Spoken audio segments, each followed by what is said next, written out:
बांधी वासी गैस लाइ परेशान। गैस जी बदतरीन लोड शेडिंग खिलाफ रहवासियुनि जो स्कूली शागिर्दनि समेत प्रेस क्लब बांधी अॻियां एहतजाजी मुज़ाहिरो।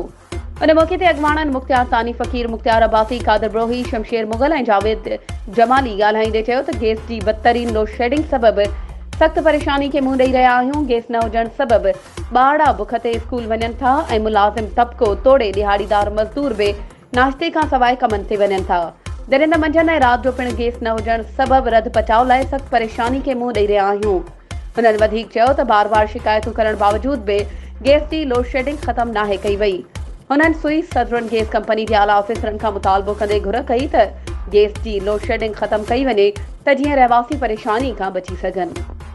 वधीक ख़बरुनि ऐं अपडेट्स जे लाइ असांजे चैनल खे सब्सक्राइब कयो ऐं हा, बेल आइकन खे प्रेस करणु न विसारिजो त जीअं असांजी हर नई अचण वारी वीडियो तव्हां ताईं पहुची सघे।